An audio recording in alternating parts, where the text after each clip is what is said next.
नागपूर येथील राष्ट्रसंत तुकडोजी महाराज नागपूर विद्यापीठ पुन्हा एकदा विद्यार्थ्यांच्या प्रश्नांमुळे चर्चेत आलाय।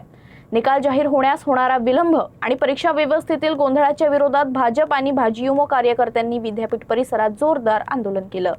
विद्यार्थ्यांचे निकाल वेळेत लागत नसल्यानं तसेच परीक्षा प्रक्रियेत सातत्यानं होत असलेल्या गोंधळामुळे भाजप आणि भाजप युवा मोर्चा कार्यकर्त्यांनी मंगळवारी विद्यापीठ परिसरात आंदोलन छेडलं। कार्यकर्त्यांनी कुलगुरू कक्षासमोर जोरदार घोषणाबाजी करत विद्यापीठ प्रशासनाचा निषेध केला। आंदोलनादरम्यान वातावरण अधिकच तापलं, जेव्हा एका संतप्त कार्यकर्त्यानं परिसरातील कुंड्या फोडल्या।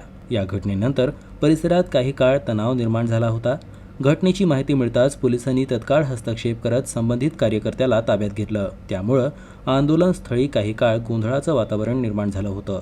विद्यार्थ्यांचे भवितव्य विद्यापीठ प्रशासनाच्या निष्काळजीपणामुळे धोक्यात येत असल्याचा आरोप आंदोलनकर्त्यांनी केला। मात्र या संपूर्ण प्रकरणावर विद्यापीठ प्रशासनाकडून अद्याप कोणतीही अधिकृत प्रतिक्रिया देण्यात आली नाही। कोणत्याही प्रकारच्या विद्यार्थ्यांचं ऐकून घेत नाही। विद्यार्थी आल्या तर त्या विद्यार्थ्यांना इथून हाकलून लावतात। कुलगुरूला काल प्रश्न विचारला, ते म्हणतात की आम्ही डिसेंबरमध्ये आलो। याच्या पहिलेचं सगळं आहे। अरे पण डिसेंबरमध्ये जरी तुम्ही आले, त्याच्या आधीचं जरी असेल, पण तुम्ही कोणत्याही विद्यार्थ्याचं ऐकून घेत नाही। विद्यार्थ्यांना इथे न्याय मिळत नाही आणि विथेलची तर रिझल्ट 2-2 मार्कांनी जेव्हा मुलं फेल होतात आणि ते मुलं टाकतात, तर त्याच्या रिझल्ट येण्यासाठी त्यांना 3-3, 4-4 महिने लागतो आणि त्यामुळे तो विद्यार्थी ॲडमिशन करू शकत नाही। असे आपल्याला मी सांगितलं 1 तास लागेल, कारण की एवढे निवेदनं आणि एवढ्या तक्रारी आम्ही ह्या 3 पानाच्या तक्रारी आज या ठिकाणी आणलेल्या आहे।